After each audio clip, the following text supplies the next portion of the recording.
I bought a $2 million oceanfront villa, dreaming of peace after 40 years of sacrifice.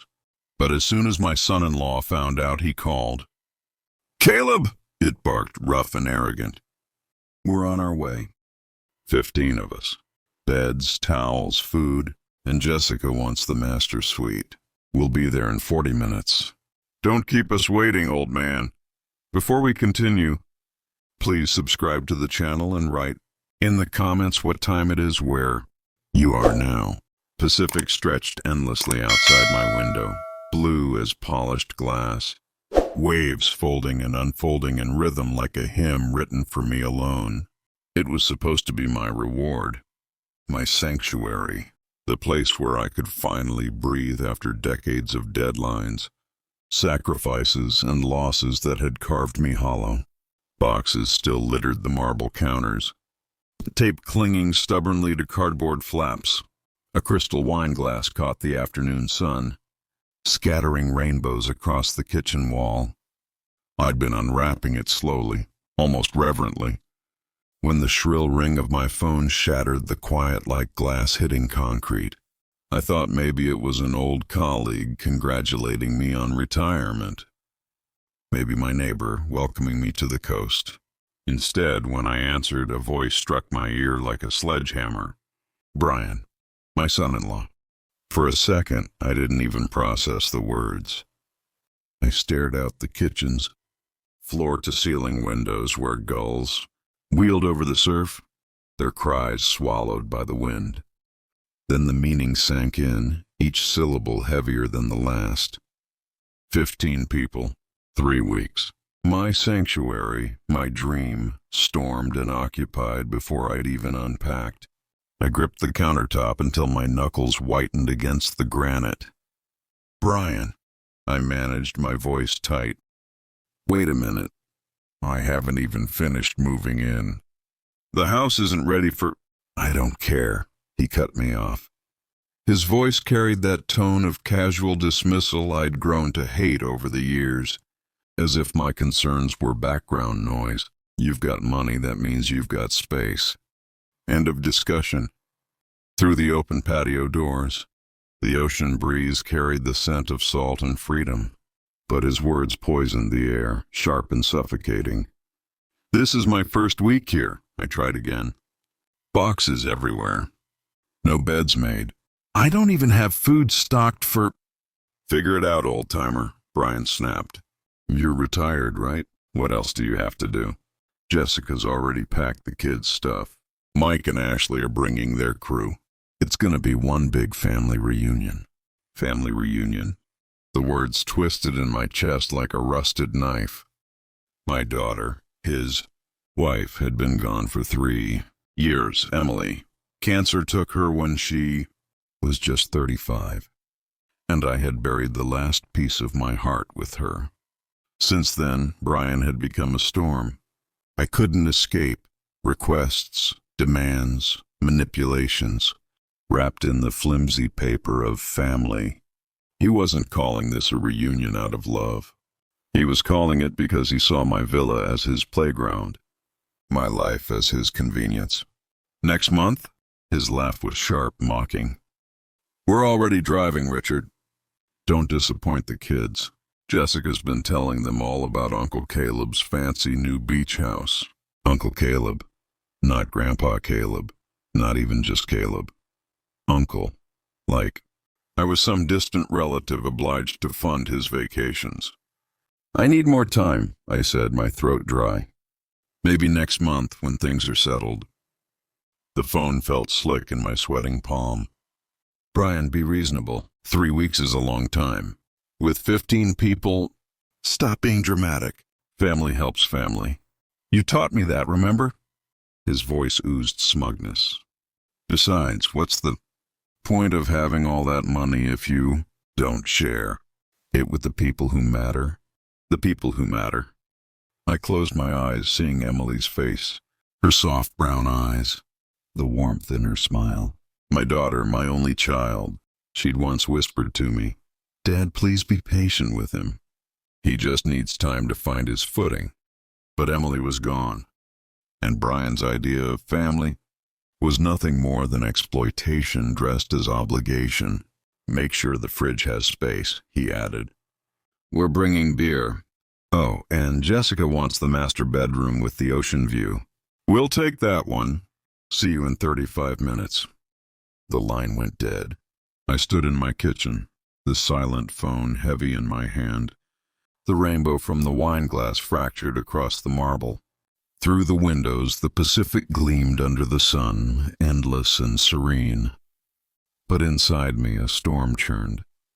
This villa had been my dream since my 20s.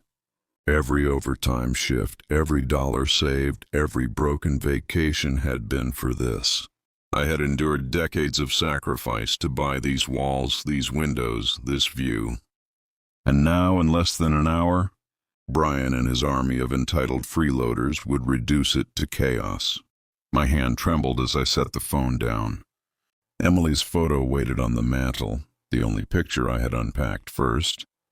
Her face smiled out at me from the silver frame, the same smile that had carried me through her illness, the same smile I'd thought of when I signed the deed for this villa. "What would you say, Em?" I whispered, touching the glass. "Would you tell me to give in again? Or would you tell me to fight?" The silence gave me no answer, only the distant crash of waves against the rocks below. I sank into the leather chair facing the ocean, Emily's photo heavy in my lap.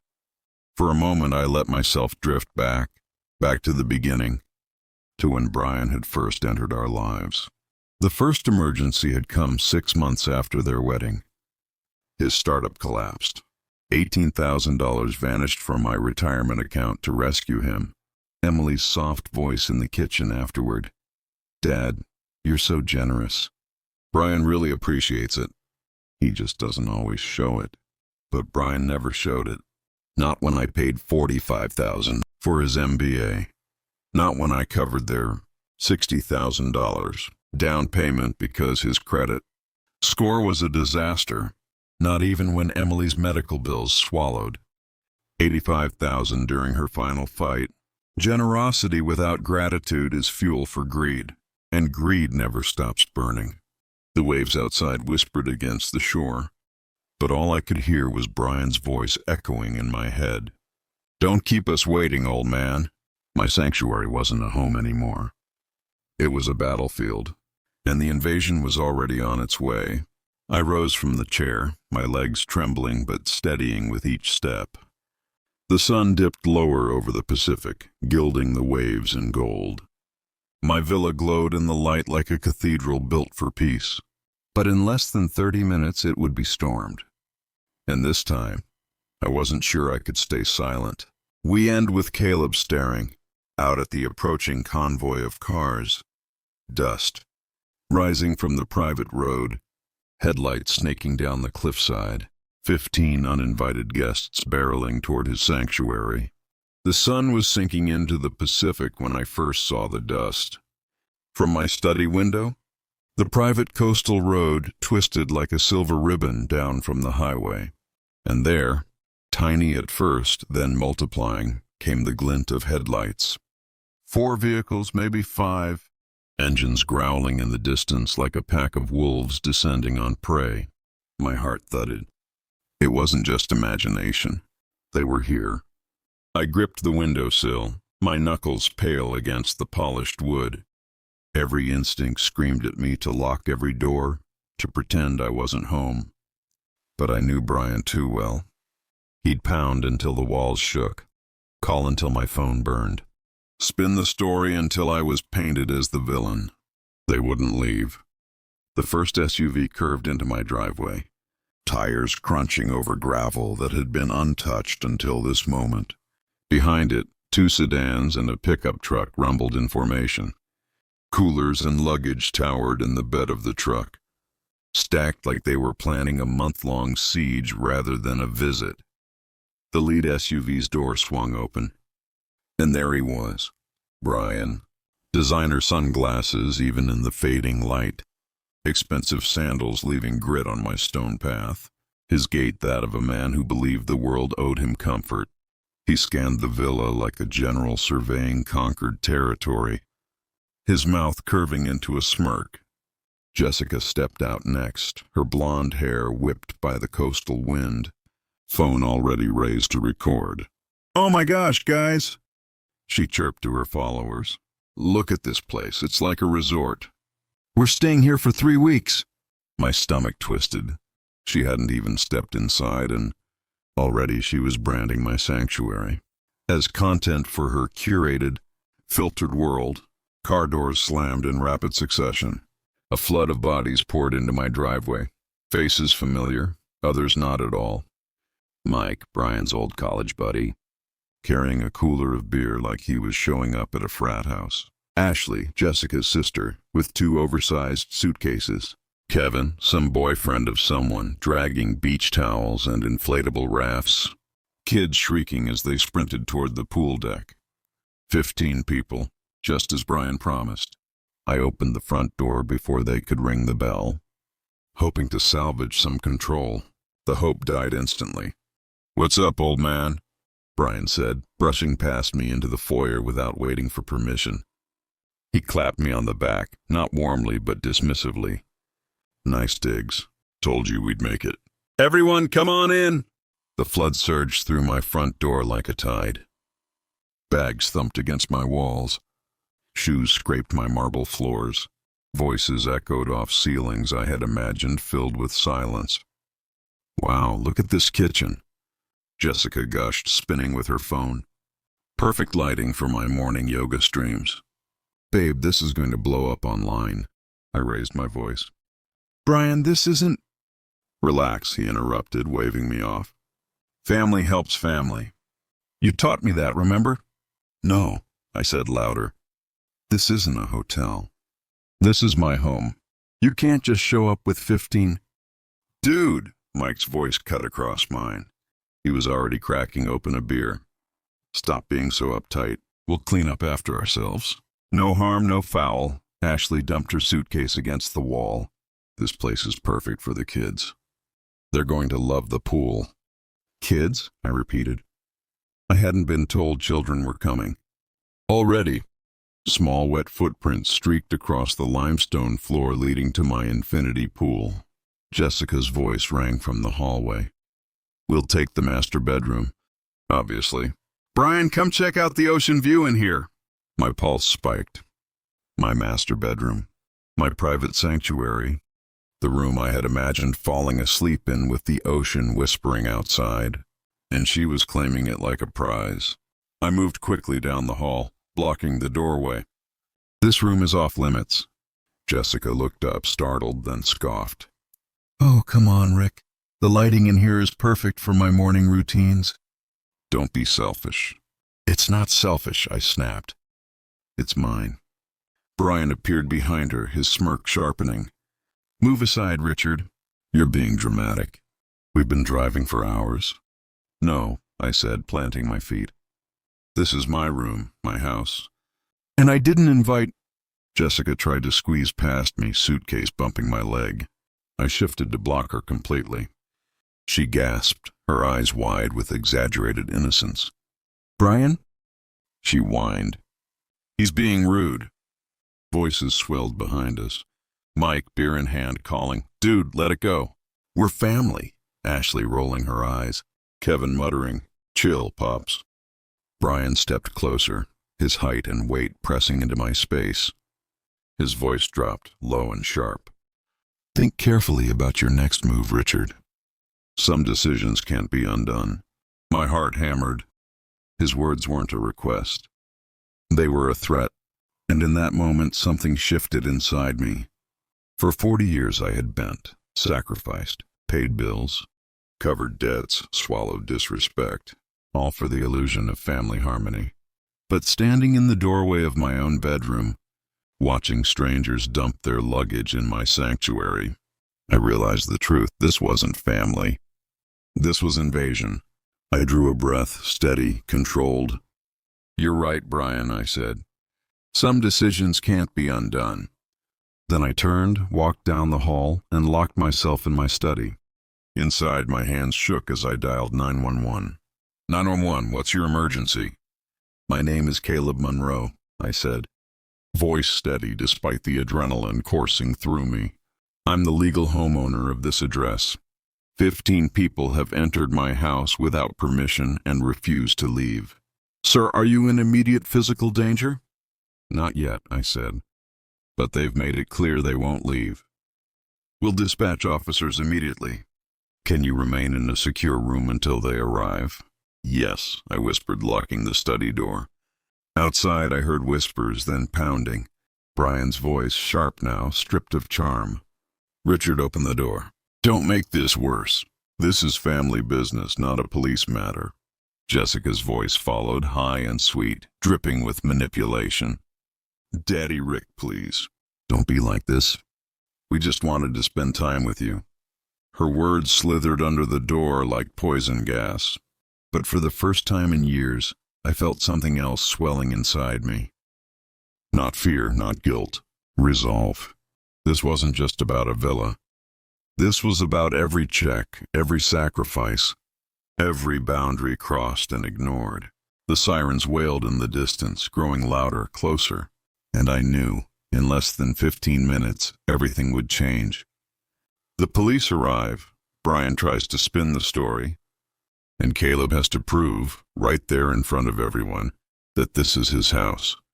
His line in the sand. The silence inside my study was deceptive, fragile, like glass that could shatter with the slightest pressure. Outside the thick oak door, the sounds of muffled voices rose and fell in waves, as though the invaders were tides battering against the walls of my sanctuary. My hands gripped the phone so tightly that my knuckles ached. The faint reflection of my face in the polished desk lamp startled me.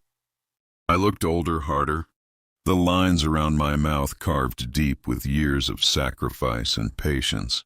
But beneath it all, something new had taken root. Resolve. I had already made the call. The police were coming. 15 minutes, maybe less, and this would all be over, or so I told myself. But those 15 minutes stretched like an eternity. Brian, this is insane. That was Ashley's voice, sharp and breathless, leaking through the crack beneath the door. If the cops show up, we're screwed. Relax, Brian hissed back. He's bluffing. The old man's always been soft. He won't follow through. Soft, that word cut deeper than I cared to admit. For years I'd believed patience was strength, that generosity was love, that my quiet endurance for their demands made me noble. But to Brian, it meant I was soft, weak, someone to exploit. My stomach churned as more voices piled in. Maybe we should just go, Kevin muttered. No way, Mike snapped. We drove 4 hours. I'm not leaving without using that pool. The casual entitlement burned worse than any insult. My villa wasn't just a house. It was my dream, my late wife Emily's dream. And here these strangers, these freeloaders, were arguing about whether they deserved to splash in my pool while I sat barricaded in my own study. Emily's photo stared at me from the bookshelf. Her gentle smile, frozen in silver frame, carried more authority than any of Brian's threats. Be kind to him, Dad, her voice echoed in memory. He just doesn't have it easy. I pressed my palms to my eyes, fighting back tears. I had honored her wish, hadn't I? I'd given Brian everything he asked for, even after she died. Money for tuition, money for houses, money for cars. I told myself it was for Emily, for her memory, for the grandchildren she never had a chance to give me. But now, watching Brian try to colonize my home, I realized Emily had asked for kindness, not surrender. She wanted compassion, not servitude. I hadn't been kind. I'd been a doormat, and tonight the doormat had been rolled up and thrown away. The whispers grew into pounding. Richard! Open the damn door! Brian's voice thundered, stripped of charm. You think the cops are going to side with you? We're family. The pounding rattled the hinges. My study door was solid oak, but each slam vibrated through my bones. I took a slow breath and forced my voice steady. This is my house. Leave before the police arrive. A harsh laugh erupted from the hallway. Your house? Brian sneered. Everything you own came from Emily's inheritance. You think you earned this? This is ours, old man. You're just squatting in it. My chest constricted. The audacity was staggering. Emily's inheritance? I'd built this villa from 40 years of work. The only thing Brian had inherited was his inflated sense of entitlement. Time stretched. 10 minutes, 12. My heart raced with each passing second. And then I heard it. The faint wail of sirens, distant but approaching, slicing through the coastal wind like a promise of salvation. My shoulders sagged with relief. They're coming, I whispered to Emily's photo. They're finally coming. Outside, chaos erupted. Cops! He really called them! Someone shouted. What do we do? Pack up! Get the beer! Get the bags! But Brian's voice cut through the panic. Stay calm. This is just a bluff. We'll tell them it's a family misunderstanding. He's confused, old, lonely. They'll take our side. Confused, old, lonely. The rage simmering in my veins reached a boil. Red and blue lights splashed across the walls of my villa. Through the study window, I saw 2 cruisers pull into the driveway. My tormentors scrambled like rats, some grabbing bags, others shoving beer cans under couches, trying to erase evidence of their invasion.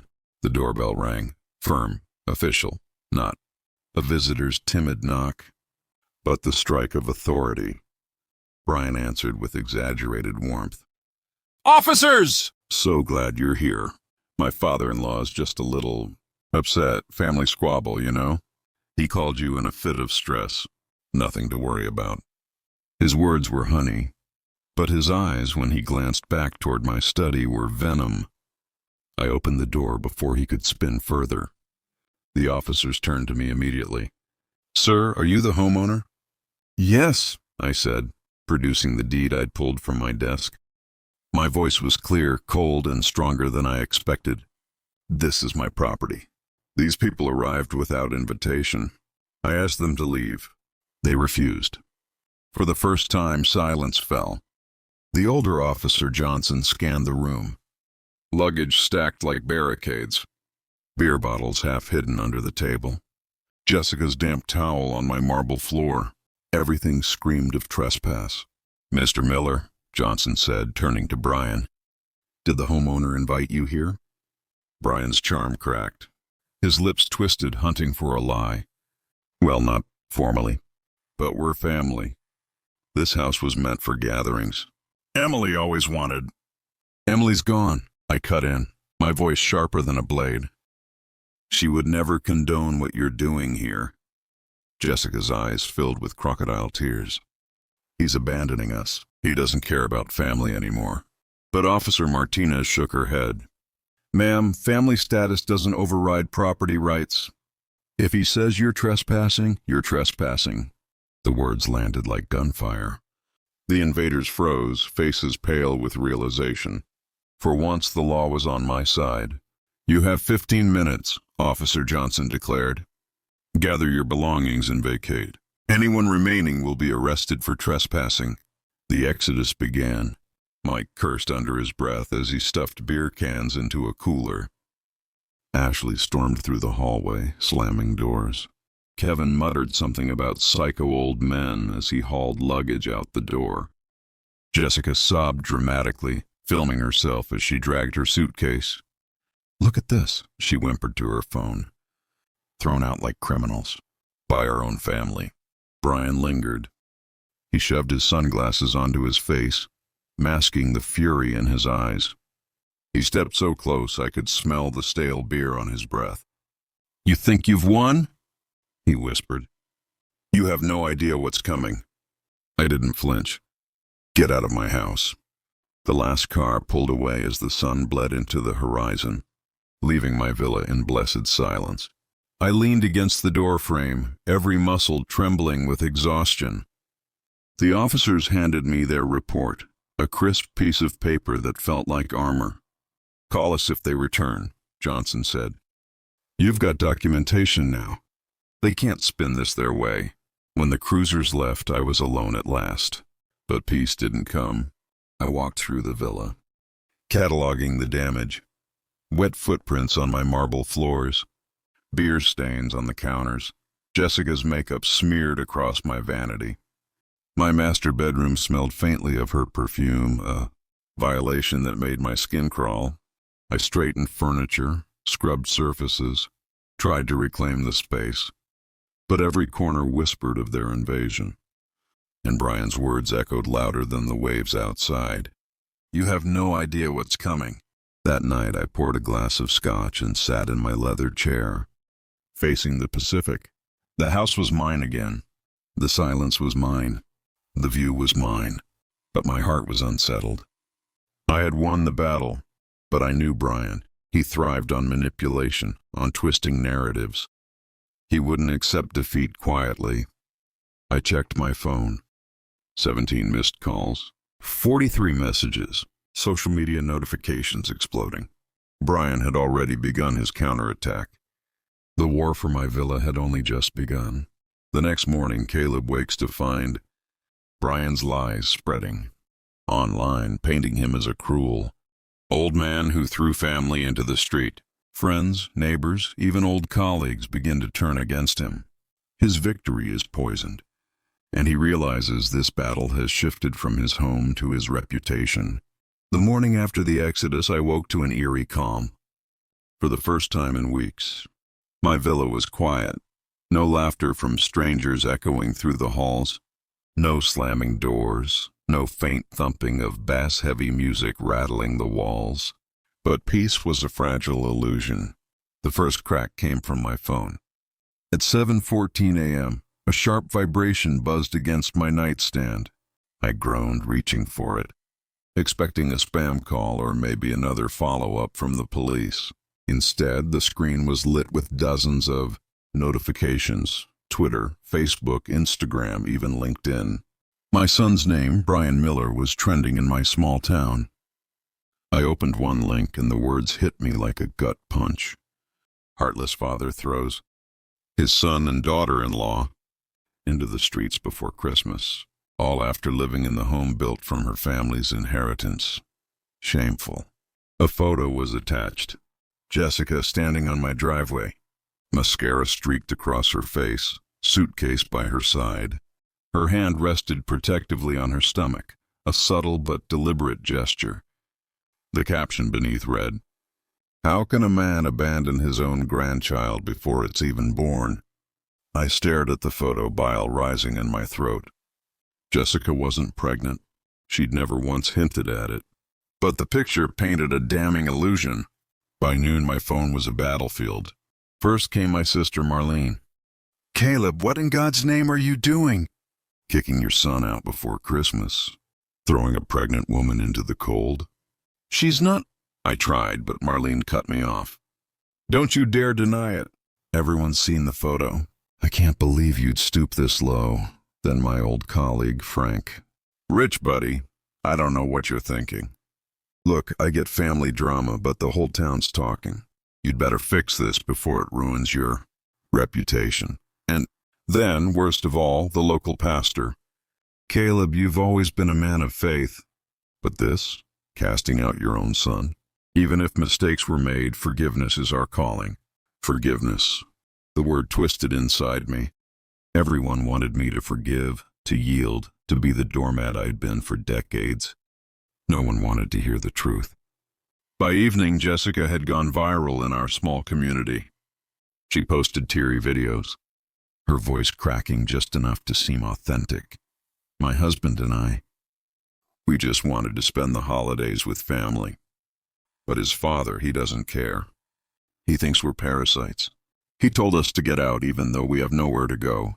And with the baby on the way, she trailed off, burying her face in Brian's chest. The comments were merciless. That poor girl. How could a father do that to his own blood? Men like him shouldn't be allowed to own property. Heartless pig.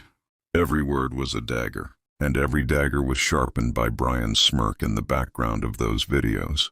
He had turned my act of survival into a public execution. By the third day, I couldn't even step outside without feeling eyes on me. Neighbors who once waved now looked away. The cashier at the grocery store wouldn't meet my gaze. Even the mailman, a man I'd known for 20 years, muttered, "Hope you're proud of yourself," as he shoved letters into my box. Brian and Jessica, meanwhile, had found refuge. They were staying with her wealthy family, who welcomed them with open arms. And from the comfort of that mansion, they continued their digital assault. Photos of Jessica wrapped in blankets, captioned, "Trying to keep warm after being cast out." Videos of Brian, shaking his head, sighing, "I never thought my own father would betray me like this." They weren't just painting me as cruel. They were rewriting the narrative of my life. On the fifth night, I sat alone in my study, Emily's photo glowing in the dim lamplight. My heart ached with loneliness. I had spent my whole life working, building, sacrificing for family. And now, family was the weapon used to destroy me. I poured another glass of scotch and whispered to Emily, "Was I wrong? Should I have just stayed silent, let them take the villa? At least then people wouldn't hate me." But as the words left my mouth, I saw her smile in the photo. Gentle, steady, reminding me of something she once said. Truth always outlives lies. You just have to hold on long enough. The truth, I still had it, in that thick envelope. Documents, receipts, photographs, proof of Jessica's family's corruption, their laundering, their greed, proof that Brian wasn't the victim. He was the accomplice. My hands trembled as I pulled the envelope from the drawer. Going public terrified me. I had always been a private man, a man who believed problems were solved within the walls of home. But Brian had dragged our war into the open. And if I stayed silent, silence would look like guilt. So I made a decision. The following morning, I contacted an old friend from my repair business days, a journalist named Sarah Klein, sharp, relentless, and allergic to lies. When she answered, her tone was cautious. "Caleb, haven't spoken in years. What's going on? If this is about what I'm seeing online—" "It's worse than what you're seeing," I interrupted. "But I can prove it. I have documents, bank statements, evidence of fraud. Jessica's family isn't what they seem, and Brian's in on it." Silence on the line. "Then, bring me everything, tonight." I met Sarah at a quiet diner off the highway. Her eyes widened as I slid the envelope across the table. She thumbed through the papers, her lips tightening with each page. "Caleb, this is dynamite," she whispered. "If this checks out, it's not just a family scandal. It's criminal." My stomach twisted. "So you'll publish it?" Her gaze locked onto mine. "I'll verify first, but yes. If this is real, I'll burn them to the ground." For the first time in weeks, I felt the faintest flicker of hope. 2 days later, the first article dropped. Behind the mask, the wealthy family accused of fraud and deception. It was careful, measured, but devastating. Sarah didn't use my name, but the details were unmistakable. Jessica's family's businesses, their shell companies, their questionable property deals, all laid bare. The internet, so quick to crucify me, now turned on them. So they're not victims after all. Figures. Rich people playing the system. And the son's involved too. Yikes. Jessica posted another crying video, but the comments shifted. "Maybe stop playing the victim, Jess. Is the baby even real?" Scammer family exposed. Brian raged online, calling the reports lies. But Sarah had receipts, photos, documents, even witness accounts. The tide had turned, but Brian wasn't finished. Late one night, as rain hammered against my windows, my phone rang again. His voice was venomous, barely controlled. "You think you've won, old man? You think some stupid article changes anything? This isn't over. You've humiliated me. You've humiliated us, and you're going to pay." His words were raw, stripped of charm, stripped of manipulation. It wasn't about Jessica anymore, or her family, or even the villa. It was about pride, about vengeance. And I knew then, Brian would rather burn everything to ash than admit defeat. The next morning, Caleb discovers his villa has been vandalized, windows smashed, walls spray-painted with slurs, the word traitor scrawled across his garage. The battle for reputation is over. Now it's war for survival. The morning after the police escorted Brian and his entourage out of my villa, I thought I'd finally get to breathe. For the first time in weeks, silence wrapped around the house like a blanket. I brewed a pot of coffee, savoring the warmth, trying to convince myself that maybe, just maybe, the storm had passed. But peace, I was beginning to learn, was an illusion. The crash came at 7:14 a.m., shattering blast of sound that sliced through the stillness. I dropped my coffee, porcelain exploding across the marble floor, and sprinted toward the front hall. The window beside the door had been obliterated, shards glittering like ice across the hardwood, and in the center of the wreckage lay a brick wrapped in duct tape. My hands shook as I tore the tape away. Bold black letters screamed back at me, "Traitor, rot alone." My blood went cold. This wasn't a drunken prank. It was a message. I stood in the middle of my foyer, staring at the jagged hole where the morning light poured in, and realized the truth.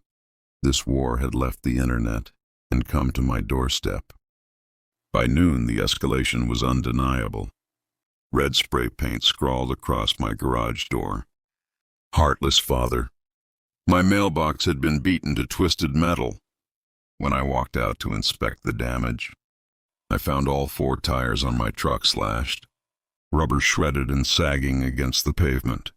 The Pacific breeze that usually smelled of salt and freedom now carried the stench of fear. I circled the villa's perimeter, every step tight with fury, scanning for cameras, footprints, anything. But the truth was plain. They wanted me rattled. They wanted me to know I wasn't safe. And it worked. I called the police again. The officer was sympathetic but blunt. Without video evidence, there wasn't much they could do. They'd send a patrol car through the area, but that was it. So I was left with broken glass, vandalized walls, and the echo of a question gnawing at my chest. How far were they willing to go?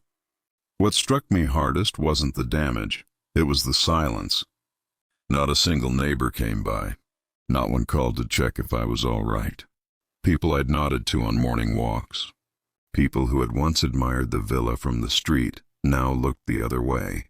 Social media had done its work. Brian's story had painted me as a monster, and monsters don't deserve sympathy. For the first time since Emily's death, I felt something I'd never known before, utterly, profoundly alone. That evening the phone rang. Sarah Klein's voice buzzed with urgency. "Caleb, listen to me carefully. They're panicking. Jessica's family is firing back. They've hired a legal team, sent out statements saying you fabricated everything. They're threatening lawsuits against me, against you, against the paper." I pressed my palm to my forehead, pacing the study. "Let them. Every document I gave you is real. Every transfer, every receipt, it's all there." "I know," she said, "but they're not trying to prove innocence. They're trying to drown the truth in noise. They want the public confused, overwhelmed, unable to tell fact from fiction." My hand tightened around the phone. "So what do we do?" Her answer came sharp like steel. "We dig deeper. We don't just defend, you attack. There's more here, Caleb, I can feel it. If we find it, not even their lawyers can save them." Her words weren't just advice. They were fuel. For too long I'd been passive, reactive, always giving, always waiting for the storm to pass. But storms don't pass when people like Brian are feeding them. It was time to fight. 2 days later, Sarah called again. Her voice was trembling, not with fear but excitement. "Caleb, brace yourself. Jessica isn't pregnant. She never was." The words hit me like thunder. "What are you talking about?" She showed photos, videos, loose clothing. But I checked the hospital records. There's nothing. No appointments, no tests, no prenatal care. It's all a performance. For a moment, I couldn't breathe. The audacity was staggering. She had looked me in the eyes with trembling lips, clutching her stomach, weaponizing motherhood for sympathy, and it was all a lie. Within hours, Sarah's piece was online. Headlines blared. Exposed. Jessica's phantom pregnancy used in online smear campaign. The internet exploded. So she faked it? Unbelievable. Using a baby for clout. If she lied about that, she's lying about everything. For the first time in months, the tide shifted. I sat at my kitchen table, scrolling through the comments, feeling a grim satisfaction. Not joy, never joy, but relief. A crack had formed in their armor. But cracks make dangerous men reckless. That night, the doorbell rang. No entourage, no Jessica, just Brian. His eyes were bloodshot, his jaw clenched. He reeked of beer and fury. "You think you've won?" He spat the second I opened the door. "You think ruining Jessica will save you?" I stood my ground. I didn't ruin her. She ruined herself. I only showed the truth. He stepped forward, jabbing a finger into my chest. "You're pathetic. You'll die alone in this mausoleum, and no one will remember you." My heart hammered, but my voice stayed steady. "Maybe, but I'll die with my integrity intact." "What will you die with, Brian? Lies? Debt? A wife who sees you as nothing more than a prop in her games?" For a flicker of a second, his mask slipped. His lip quivered. His eyes darted away. But then rage swallowed him whole again. "This isn't over," he hissed. "You've made powerful enemies." And with that, he stormed into the night, leaving the stench of alcohol and hatred behind. The days that followed were a blur of paranoia. Cars idling outside my villa, headlights cutting through the dark longer than they should. Anonymous calls at midnight, silent, breathing on the other end, before the click of disconnection. Faces I didn't recognize at the grocery store, lingering too long, eyes following me down the aisles. Every creak of the house felt like footsteps. Every shadow stretched too far. One night I heard the crunch of gravel outside my bedroom window. Slow, deliberate. I gripped the baseball bat I kept by the nightstand, sweat beading down my neck. But when I yanked the curtain back, the yard was empty. Just the moon, cold and indifferent. Still the sense lingered. I was prey being stalked. Then came the revelation that changed everything. Sarah called early one morning, her voice electric with discovery. "Caleb, I found it. The smoking gun," she explained breathlessly. Jessica's family had been laundering money through a fake charity for years. A so-called foundation for medical relief that funneled donations into offshore accounts. And Brian? He wasn't just aware. He had signed transfers. His name was on documents. He was complicit, tied to every rotten dollar. I sat in my study, papers spread across the oak desk, staring at the evidence. The ache in my chest was sharp, almost unbearable. My son wasn't just corrupted. He was corrupted by choice. That night I poured 2 glasses of scotch. One for me, one I set down in front of Emily's photo. The amber liquid caught the lamplight, and I stared at her frozen smile. "Emily, what would you have me do?" My voice broke. "He's our son, but he's in this filth by choice. Do I burn him with the rest, or do I protect him even now?" The silence stretched, heavy and suffocating. For decades, every decision I'd made had been about protecting Brian, saving him from his failures, covering his debts, forgiving his arrogance. But this wasn't a mistake. This was who he was. My hand trembled as I whispered, "Forgive me, Emily, but I can't follow him into the dark." The next morning, Sarah prepared the exposé, the story that would obliterate Jessica's family, and with them, Brian. But as I reviewed the draft on my laptop, a chilling thought stabbed through me. Brian wouldn't let it see the light of day. Not if it meant his ruin. And when the knock thundered at my villa door that night, heavy, relentless, shaking the frame, I knew. This war wasn't going to end with words. It was going to end with blood. The pounding on my front door didn't stop. It rattled the hinges, shook the frame, reverberated through the villa's stone walls like cannon fire. My hands tightened around the baseball bat I'd been sleeping with, every muscle in my body bracing for the splinter of wood, the crash of forced entry. But the door held. And then, silence.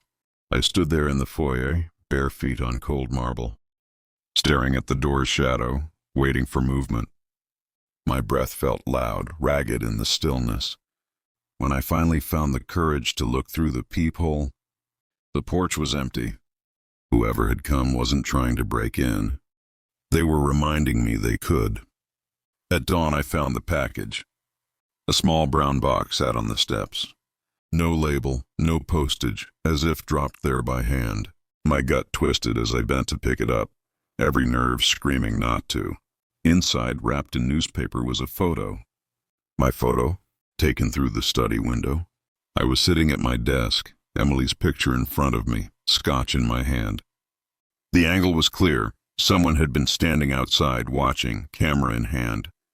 Beneath the photo was a single sentence scrawled in thick black marker. "We see you." My legs nearly gave out. This wasn't harassment anymore. It was surveillance.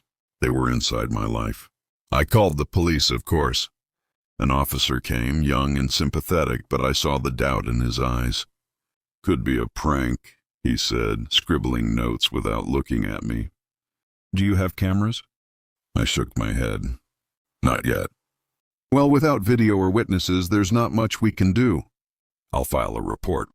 A report. That was all my fear was worth, a few lines buried in a filing system. When he left, the silence of the villa pressed down harder than ever. I closed every blind, checked every lock, sat with the bat across my knees like a relic from a war I hadn't agreed to fight. But the truth was unavoidable. This wasn't just Brian anymore. This was bigger. Jessica's family, their money, their shadowy network. And I was the enemy they wanted erased. I stared at Emily's photo that night, the crack in the glass splitting her smile. I've been patient. I've been quiet. I've given them everything, and they still want more. They want to take me too. My reflection in the glass didn't look like a victim anymore. It looked like a man cornered, and cornered men don't beg. They fight. I set the photo down, pulled the envelope of evidence closer, and made a choice. If they wanted war, I'd give them one. Sarah came 2 days later, exhaustion etched into her face, but fire in her eyes. She dumped a folder onto my desk. "Caleb, you were right. The fake charity is just the start. Jessica's family has been laundering money through 6 shell companies, offshore accounts, dummy foundations, even real estate. And Brian's name," she flipped to a page, jabbing her finger, "is everywhere. Bank transfers, signatures, dates, amounts that would make any jury choke." I stared at the paper trail, bile rising in my throat. My son hadn't just married into corruption. He had embraced it, signed it, profited from it. Sarah leaned back in the chair, rubbing her temples. "Once this goes public, it won't just destroy Jessica's family. It'll destroy Brian, too." I swallowed hard. "Good." Her eyes searched mine. "You're sure? Once this is out, there's no going back. He'll be finished." I looked past her to Emily's photo on the mantel. "He finished himself a long time ago." The retaliation came swift. Phone calls at all hours, blocked numbers, hissing threats, silence that stretched until I hung up. Cars idling outside the villa at night, headlights off, engines low. One evening I found the back gate forced open. Footprints in the sand leading toward the beach. Another night. The power cut out. I stumbled through the villa with a flashlight, heart slamming, every creak of the wood sounding like an intruder. The generator kicked in, humming steady, but the message was clear. They could flip a switch and plunge me into darkness whenever they wanted. I called the police again, but the response was the same. Shrugs, notes, a promise of patrols. I realized then what Sarah had warned me about. This wasn't about winning in court. This was about scaring me into silence before the truth ever saw daylight. But fear has a funny way of sharpening resolve. Every brick, every shadow, every whisper only steeled me more. The breakthrough came unexpectedly. One night, scrolling through old files on my phone, I stumbled upon a forgotten recording. I'd hit the voice memo app by accident weeks earlier, during Brian's first drunken tirade in my foyer. And there it was, his voice slurred but unmistakable. "Jessica wants the master bedroom. We'll be here 3 weeks. And if you don't like it, old man, maybe I'll tell everyone what really happened with those accounts. You think you're so clean? You're nothing without us." I replayed it 3 times, my skin crawling. Brian hadn't just threatened me, he'd implicated himself. That recording was dynamite. I sent it to Sarah immediately. Her reply came seconds later. "This is it, Caleb. This is the nail in the coffin." The next morning I sat on the balcony, watching the Pacific crash against the rocks, and faced the choice. Release everything, expose the fraud, end it all, or hold back, spare Brian, and let the rot continue. I thought of Emily, of her plea to be patient, to forgive. But I also thought of the brick through my window, the lies, the stalking, the fake pregnancy, the endless manipulation. Patience hadn't saved her, and forgiveness had only made me their prey. I picked up the phone and dialed Sarah. "Run it," I said. My voice was steady, final. "Run everything. Burn them to the ground." That night the villa was too quiet. No cars idling, no calls. No knocks at the door, just silence. I should have felt relief, but dread prickled under my skin. Silence wasn't peace. Silence was strategy. At 2:14 a.m., the villa alarm shrieked. Glass shattered somewhere downstairs, and as I gripped the bat and crept toward the stairs, heart hammering, one thought cut through the chaos. They weren't here to scare me anymore. They were here to finish it. The sun was sinking behind the ocean, bleeding orange and crimson across the horizon. When Caleb stood at the wide glass doors of his villa, his reflection stared back at him, older, worn but steadier than he had been in years. The chaos, the betrayal, the humiliation from Brian and Jessica's invasion had shaken him. But it had also stripped him down to the truth. No more giving, no more silence, no more letting parasites feed on his kindness. His phone buzzed again, another notification. Brian's posts were still spreading like wildfire, his twisted narrative making Caleb out to be the villain. Photos of Jessica crying, videos edited to make it look like Caleb had thrown family into the street. The comments were brutal. "Heartless old man. Money changes people." Emily would be ashamed. Caleb's jaw clenched. For decades, he had built his life on patience and discipline, brick by brick like the engineer he was. But this smear campaign, this theft of truth, was the last straw. The documents sat ready in his briefcase, notarized bank records, receipts, spreadsheets of every dollar he had ever given them. Nearly $300,000 in financial support. The truth organized and undeniable. Tomorrow his lawyer would file the suit that would finally put an end to Brian's manipulation. But tonight wasn't about papers or courts. Tonight was about Caleb finding his voice. Not in silence, not in shadows, but out loud, in the open, where no one could twist his words again. He picked up his phone and hit record. His reflection stared back, framed by the ocean beyond the glass. His voice, though steady, carried a fire he hadn't felt in years. "My name is Caleb. For years I gave everything to my family. I paid for their home, their debts, their future. I gave until there was nothing left to give. And when I finally said no, they called me selfish. They called me bitter. They lied about me to the world. But here's the truth. Generosity without gratitude isn't love. It's slavery. And I refuse to be a slave in my own home. His throat tightened, but he didn't stop. They came into this villa without permission. 15 people. They took over my rooms, drank my food, planned their vacations as if my life were their playground. When I asked them to leave, they refused. So yes, I called the police. Because family doesn't mean entitlement.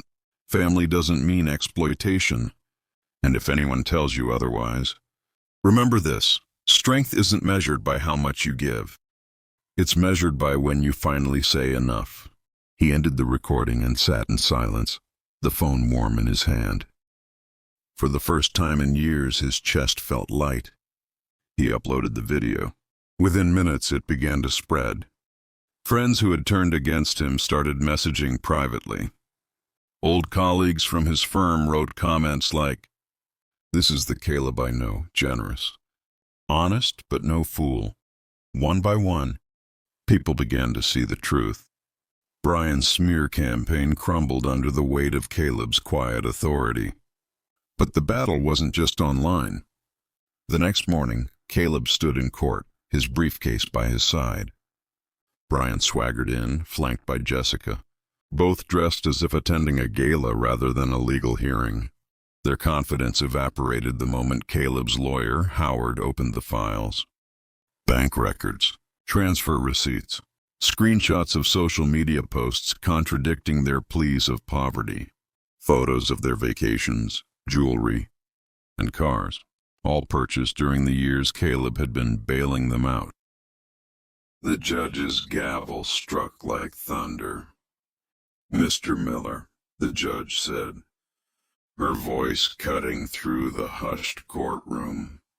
"What I see here is a clear, consistent pattern of exploitation.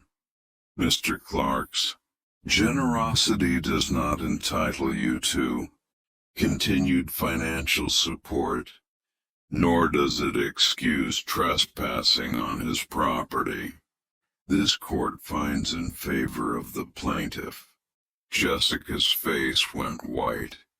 Brian sputtered, his usual smugness gone. But no words could undo the evidence Caleb had built brick by brick. The ruling granted Caleb not only damages but also a restraining order. Brian and Jessica were barred from contacting him again. Their attempt to destroy him had backfired, exposing their greed for everyone to see. When Caleb stepped out of the courthouse, the air felt different, lighter, free. The reporters swarmed him, microphones flashing, questions flying. "Do you regret cutting them off? What would your late daughter say? Is family forgiveness possible?" Caleb paused, his gaze drifting toward the sky, where the winter sun cut through pale clouds. He thought of Emily, her laughter, her strength, her voice urging him to be kind but never to be blind.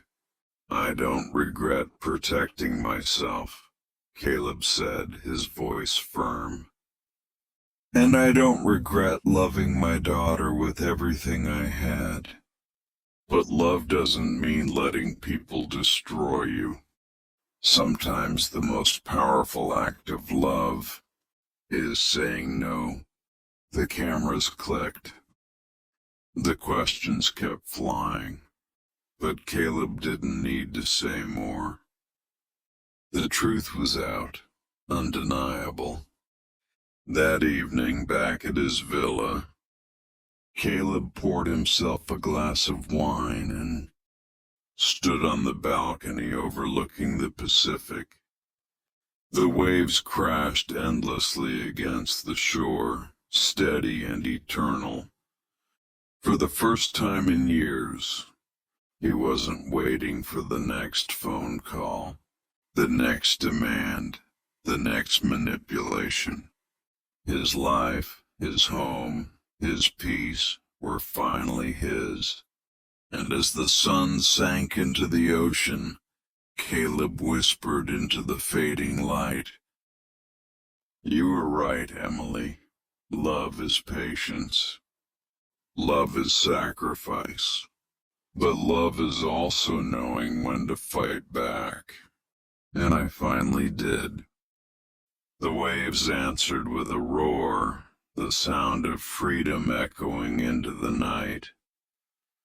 Caleb lifted his glass in a silent toast, not to what he had lost, but to what he had finally reclaimed. His dignity, his voice, his freedom, and this time, nothing and no one would ever take it away again.